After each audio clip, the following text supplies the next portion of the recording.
Pada saat ini kita berada di dalam fasa Ramadan yang ketiga, iaitu 10 hari terakhir daripada bulan Ramadan yang mulia ini, di mana 10 hari terakhir daripada bulan Ramadan ini merupakan fasa yang terpenting di dalam keseluruhan bulan Ramadan itu sendiri.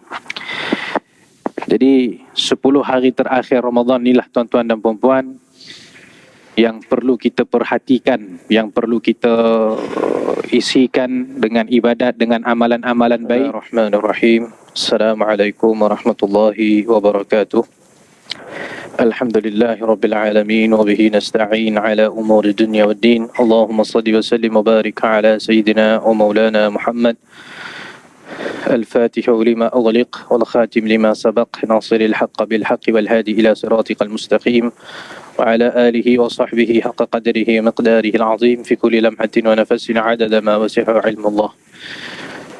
سبحانك لا علم لنا إلا ما علمتنا إنك أنت العليم الحكيم لا إله إلا أنت سبحانك إني كنت من الظالمين. ثم أما بعد. Tuan-tuan dan puan-puan sidang jemaah yang dirahmati Allah Subhanahu wa taala. Alhamdulillah, dengan izin Allah Subhanahu wa taala, dengan kebaikan yang Allah Subhanahu wa taala telah kurniakan kepada kita, pada saat ini kita berada di dalam fasa Ramadan yang ketiga, iaitu 10 hari terakhir daripada bulan Ramadan yang mulia ini, di mana 10 hari terakhir daripada bulan Ramadan ini merupakan fasa yang terpenting di dalam keseluruhan bulan Ramadan itu sendiri. Jadi 10 hari terakhir Ramadan inilah tuan-tuan dan puan-puan yang perlu kita perhatikan, yang perlu kita isikan dengan ibadat, dengan amalan-amalan baik, selaras dengan apa yang Nabi SAW telah nasihatkan kita untuk buat. Jadi menjadi satu kerugian kalau seseorang tu pada awal Ramadan dia cukup bersemangat, beribadat, pergi masjid, solat jemaah tak tinggal, tarawih tak pernah tinggal, dan 10 yang kedua pun dia masih bersemangat. Tapi bila masuk 10 terakhir, mungkin semangatnya agak kurang, solat tarawih pun tidak terlaksana, iktikaf di masjid tidak dibuat, maka ini menjadi satu kerugian yang besar. Seumpamanya tuan-tuan, seseorang yang bersedia untuk mengambil satu peperiksaan yang besar, dia bersedia, dia pulun habis-habis, dia bersengkang mata, malam tak tidur nak mengulang gaji, tapi bila masuk kepada hari peperiksaan tu dia tertidur dia, tak pergi exam. Rugi tak orang macam ni? Rugi. Lebih kurang macam tu lah, ya. Orang yang dia rajin pada 10, 20 yang terawal, tapi 10 yang terakhir, yang merupakan waktu yang paling penting sekali, dia dah mula leka dengan urusan-urusan lain sampai tidak ada masa nak beribadat kepada Allah Subhanahu wa taala. Ini satu kerugian yang cukup besar. Sedangkan kita diajarkan, kita dididik oleh Rasulullah sallallahu alaihi wasallam untuk 10 terakhir inilah kita kena pecut, kita kena pakai gia 5, kita kena memenuhi setiap masa untuk beribadat kepada Allah Subhanahu wa taala. Di sini saya berkongsikan kepada tuan-tuan beberapa hadis berkenaan bagaimana tunjuk ajar baginda Rasulullah sallallahu alaihi wasallam kepada kita selaku umatnya untuk kita menghadapi fasa yang terpenting sekali dalam bulan Ramadan ini. Hadis yang pertama tuan-tuan diriwayatkan oleh Sayyidah Aisyah radhiyallahu anha. Sayyidah Aisyah menyatakan, kana Nabi sallallahu alaihi wa ala alihi wasallam idza dakhala al-ashr al-awakhir min Ramadan shadda mi'zarahu wa ahya lailahu wa ayqaza ahlahu. Maksudnya Sayyidah Aisyah menyatakan bahawa apabila masuk 10 terakhir bulan Ramadan, maka Nabi SAW akan mengetatkan ikatan kainnya. Mengetatkan ikatan kainnya adalah kiasan bagi menunjukkan Nabi tak spend terlalu banyak masa dengan orang lain. Nabi tidak meluangkan terlalu banyak masa bersama dengan isteri, tetapi Nabi nak tumpu kepada apa tuan-tuan? Wa ahya lailahu. Nabi menghidupkan malam. Sepanjang malam Nabi hidupkan dengan ibadat. Nabi hidupkan dengan i'tikaf di masjid. Nabi hidupkan dengan solat, dengan baca Quran dan sebagainya. Jadi hadis ini menjelaskan kepada kita, dalam 10 hari terakhir ini, hendaklah kita kurangkan masa untuk perkara yang tidak bermanfaat, tidak berfaedah. Kurangkan masa untuk melakukan perkara-perkara yang tidak mendatangkan kebaikan. Bahkan masa itu perlu dicurahkan, ditumpukan untuk beribadat. Nabi SAW menghidupkan keseluruhan 10 malam terakhir. Di sini ada satu soalan. Apakah yang dimaksudkan menghidupkan malam? Menghidupkan malam ni macam mana tuan-tuan? Siapakah yang dikira sebagai orang yang telah menghidupkan malam dia pada malam Ramadan ini? Maka di sana ada banyak pandangan ulama. Nak menyatakan siapa yang berjaya menghidupkan malam Ramadan. Antara pandangannya yang pertama, ulama kata siapa solat tarawih berjamaah, maka dia telah dianggap sebagai menghidupkan malam dia. Jadi kalau kita daripada 1 Ramadan sampai 30 Ramadan kita tak tinggalkan solat tarawih berjamaah di masjid, maka dianggap kita telah menghidupkan keseluruhan malam-malam bulan Ramadan yang mulia ini. Itu pandangan pertama. Pandangan kedua, menyatakan menghidupkan malam ni maksudnya adalah lepas solat tarawih tu, kena tidur sekejap, kena tidur sebentar, lepas tidur sebentar bangun dan menunaikan solat atau beribadat. Namanya qiyamul lail.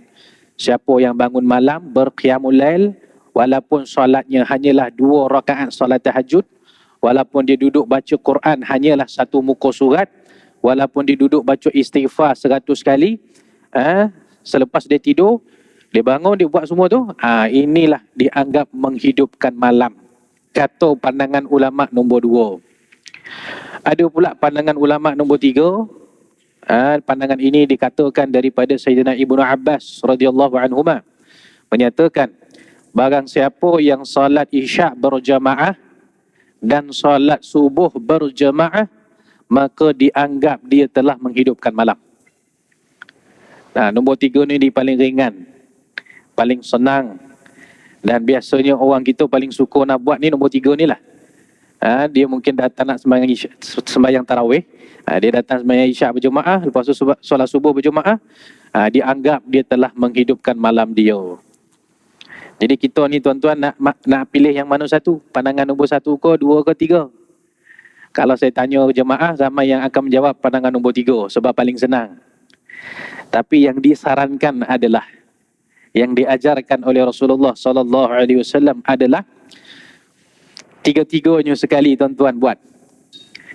Maksudnya solat tarawih kita teruskan, jangan terlepas walaupun pada 1 malam pun. Kalau malam-malam sebelum ni kita boleh semangat solat tarawih, lebih-lebih lagi lah 10 terakhir ini perlu bersemangat nak solat tarawih. Yang kedua, alang-alang setiap hari kita bangun nak sahur, nak makan sahur, luangkanlah 10 minit, bangunlah awal sikit 10 minit, bangun, ambil wuduk, solat tahajud 2 rakaat, istighfar 100 kali, kalau sempat baca Quran 1 muka. Ini nombor 2, menghidupkan malam, qiyamul lail. Siapa buat yang ni tuan-tuan, maka untung dia. Ini nombor 2. Ini nombor 3 juga solat isyak dan solat subuh berjemaah. Jadi kita cuba melaksanakan ketiga-tiga ini. Kita cuba melaksanakan ketiga-tiga pandangan ulama ini, mudah-mudahan kita dianggap sebagai orang yang menghidupkan malam dia pada bulan Ramadan. Yang ketiga tuan-tuan, dalam hadis Sayyidah Aisyah tadi menyatakan, bila masuk 10 terakhir, Nabi suka mengejutkan ahli keluarganya untuk menghidupkan malam sekali. Maksudnya Nabi tidak beribadat seorang-seorang. Nabi kejutkan anak-anak, Nabi kejutkan isteri-isteri Nabi, Nabi kejutkan menantu. Dalam satu hadis Nabi pergi ketuk pintu Sayyidina Ali dan Sayyidah Fatimah, kejutkan mereka untuk berqiyamul lail, menghidupkan malam pada bulan Ramadan. Ini menjelaskan kepada kita, selaku ketua keluarga, seorang suami atau seorang isteri, mereka bertanggungjawab untuk mengingatkan ahli keluarga mereka untuk menghidupkan 10 Ramadan ini. Bukannya suami sahaja yang pergi ke masjid, dia sembahyang seorang-seorang, isterinya bantai tidur. Itu tidak sunnah nama dia.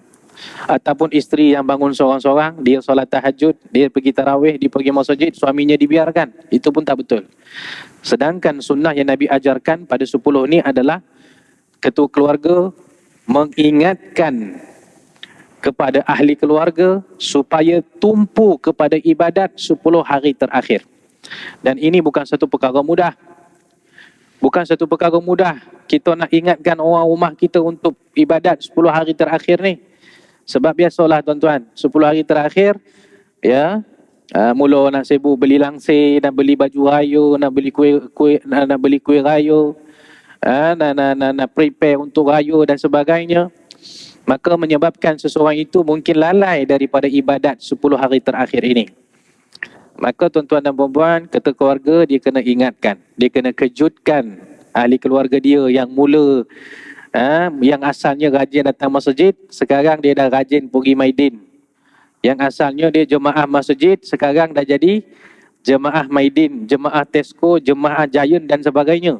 Jadi ingatkan mereka ini bahawa 10 hari terakhir bukan waktu semata-mata nak berjual beli, nak bersiap untuk raya. Tetapi inilah yang dididik oleh Rasulullah sallallahu alaihi wasallam. 10 hari terakhir adalah waktu untuk melebihkan ibadat daripada sebelumnya.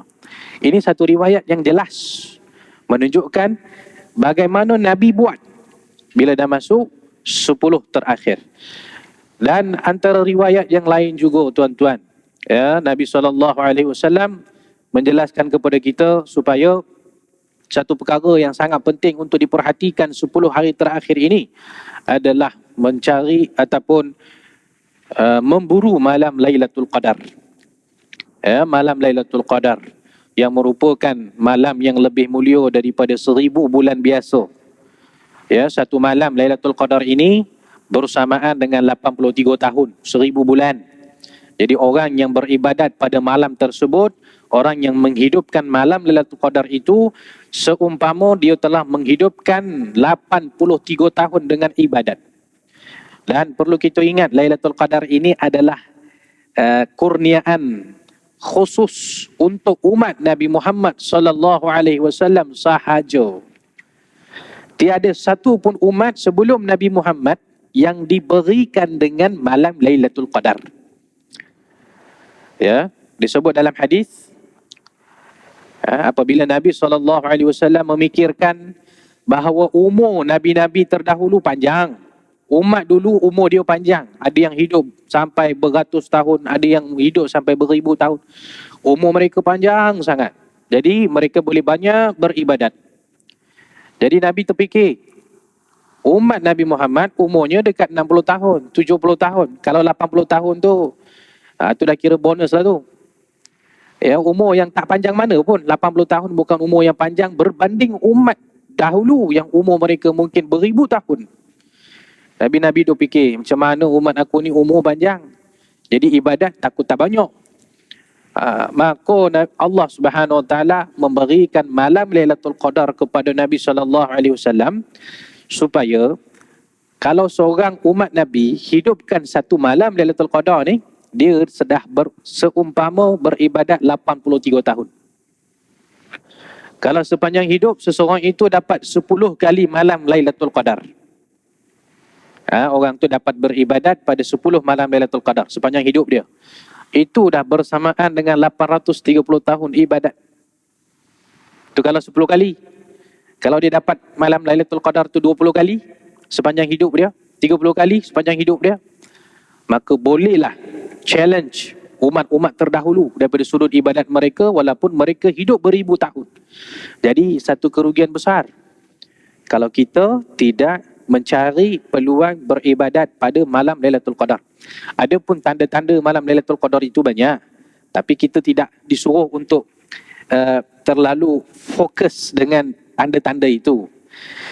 Yang penting Nabi SAW menasihatkan kita supaya menghidupkan semua 10 malam terakhir, malam Ramadan, dan secara khususnya 7 hari yang terakhir daripada 10 hari ini, dan secara khususnya adalah Nabi suruh hidupkan malam-malam yang ganjil. Malam-malam ganjil 7 hari terakhir. 23, malam 23, malam 25, malam 27, malam 29. Ini dituntut untuk kita hidupkan dia dengan ibadat. Sebab kemungkinan besar Lailatul Qadar itu berlaku daripada salah satu daripada malam-malam ini. Tinggal lagi tuan-tuan, malam yang mana satu malam Lailatul Qadar ini tidak disebut dengan jelas dalam hadis. Yang kita ada hadis Nabi kata cari malam Lailatul Qadar pada 7 yang terakhir pada malam-malam yang ganjil. Sebab itu kita tengok para ulama bila mensyarahkan hadis tentang Lailatul Qadar, Al-Imam Ibnu Hajar Asqalani dalam kitab Fathul Bari, beliau mendatangkan 40 pandangan tentang malam yang mana satu malam Lailatul Qadar. 40 pandangan ulama dalam menentukan manakah malam Lailatul Qadar. Walaupun majoriti kata malam Lailatul Qadar itu malam 27. Tapi tuan-tuan, ada sebahagian ulama kata malam Lailatul Qadar adalah malam 17 Ramadan. Satu pandangan. Ada pula ulama kata malam Lailatul Qadar itu 19 Ramadan. Itu satu pandangan. Ada ulama kata malam 21 malam Lailatul Qadar. Ini pandangan Imam Syafi'i. Imam Syafi'i berpandangan malam Lailatul Qadar itu malam 21. Kalau tak silap malam tadi. Kalau ikut Imam Syafi'i malam tadi malam Lailatul Qadar. Ada juga ulama berpandangan malam Lailatul Qadar 23. Ada yang kata 25, majoriti kata 27 dan ada juga yang kata 29. Kita tak payah pening nak fikir mana satu aku nak ikut apa semua. Kita disuruh menghidupkan keseluruhan 10 malam. Siapa hidupkan ke 10 malam ni, insya-Allah ya, Lailatul Qadar dia dapat sebab dia dah termasuk dalam 10 itu. Jadi jangan kita ingat semata-mata 27 Ramadan jadi malam lain ya tidak dihidupkan. Itu satu kerugian yang besar tuan-tuan dan puan-puan yang dirahmati Allah Subhanahu wa taala. Malam Lailatul Qadar ni tuan-tuan, kalau kita dapatlah tuan-tuan satu malam tu, insya-Allah kita bahagia dunia dan akhirat. Dunia dan akhirat bahagia. Ya, digalakkan pada malam itu memperbanyakkan doa, memperbanyakkan salat, memperbanyakkan bacaan Quran. Kalau boleh kita digalakkan setiap malam sampailah malam 30 Ramadan, setiap malam keluarkan sedekah RM10, RM20, RM50, masuk tabung masjid, bagi dekat anak yatim, belanja orang makan. Salah satu malam yang kita keluar sedekah tu kalau Lailatul Qadar, maksudnya sedekah kita itu seumpama kita sedekah selama 83 tahun. Jadi kalau boleh setiap malam ni, jangan lupa solat tahajud, jangan lupa doa minta keampunan daripada Allah, jangan lupa baca Quran walaupun satu muka surat, jangan lupa bersedekah walaupun RM5, walaupun RM2. Jadi setiap malam itu buatlah amalan-amalan itu walaupun sedikit, dengan harapan amalan itu kalau bertepatan dengan malam Lailatul Qadar maka dilipat kali gandakan 83 tahun. Baik. Ini hadis yang kedua tuan-tuan. Adapun hadis yang ketiga. Sayyidah Aisyah radhiyallahu anha bertanya kepada Nabi SAW, ya Rasulullah, kalau saya jumpa malam Lailatul Qadar, apa saya nak doa minta pada Allah? Apa nak minta pada Allah? Apa nak buat pada malam Lailatul Qadar? Maka Nabi SAW menjawab, Kuli, katakanlah wahai Aisyah, Allahumma innaka afuwun tuhibbul afwa fa'fu anni. Ini doa yang Nabi ajar untuk Sayyidah Aisyah untuk dibaca pada malam Lailatul Qadar. Jadi malam yang paling mulia, paling hebat di sisi Allah, kita disuruh untuk meminta keampunan. Minta Allah ampunkan dosa. Sebab tuan-tuan, kalau Allah dah ampunkan semua dosa-dosa kita, selesai dah semua masalah. Kalau dah Allah dah ampunkan dosa kita, kita dah terlepas daripada neraka, kita dah insya-Allah masuk syurga, Allah akan murahkan rezeki sebab dosa-dosa kita yang menjadi penghalang kepada rezeki itu telah diampunkan. Jadi pengampunan dosa itulah perkara paling besar yang Allah akan kurniakan kepada seseorang pada malam Lailatul Qadar. Kalau ada satu perkara yang lebih mulia daripada pengampunan dosa, maka mestilah Nabi ajar untuk minta benda tu pada malam Lailatul Qadar. Tapi yang Nabi ajar adalah pada malam tersebut kita angkat tangan minta Allah ampunkan dosa. Menunjukkan itulah perkara yang paling utama yang patut diminta kepada Allah pada malam Lailatul Qadar. Dan satu lagi riwayat lain menjelaskan bahawa Nabi SAW menyatakan sepanjang bulan Ramadan perlu kita perbanyakkan 4 bacaan. Yang ini mungkin kita dah pernah dengar sebelum ni dan mungkin kita pernah beramal sebelum ni. Tinggal lagi hadis ni saya pun baru jumpa. Ya, walaupun amalan tu kita buat sebelum ni, tapi hadisnya kita baru jumpa. Iaitu Nabi kata sepanjang bulan Ramadan hendaklah pertama bersaksi asyhadu an la ilaha illallah. Nabi kata sepanjang bulan Ramadan kena perbanyakkan baca ni asyhadu an la ilaha illallah. Satu. Nombor 2, astaghfirullah, istighfar kepada Allah. Asyhadu an la ilaha illallah, astaghfirullah. Yang ketiga, minta syurga daripada Allah. As'alukal jannata. Itu nombor 3. Nombor 4, meminta perlindungan daripada neraka, iaitu wa a'udzubika minan nar. Jadi ulama telah susun zikir ni tuan-tuan. Saya rasa mungkin kita pernah berzikir dengan zikir ini sebelum ini. Saya tengok ada masjid-masjid di surau-surau sebelum buka puasa dia orang baca dulu zikir ini. Banyak madrasah-madrasah di sekolah-sekolah tahfiz mereka amalkan zikir ini, iaitu zikir asyhadu an la ilaha illallah, astaghfirullah, as'alukal jannah wa a'udzubika minan nar.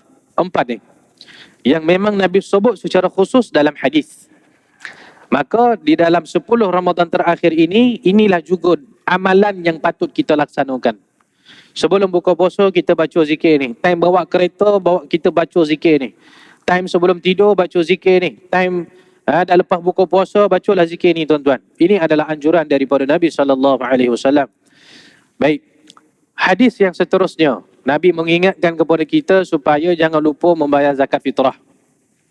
Zakat fitrah jangan lupa bayar tuan-tuan dan puan-puan, kerana dalam satu riwayat menyatakan sesungguhnya ibadat puasa seseorang itu tergantung di tengah-tengah langit. Ibadat puasa seseorang itu tergantung di tengah-tengah langit selagi dia tak bayar zakat fitrah. Maksudnya Allah tak terima. Allah hold on dulu.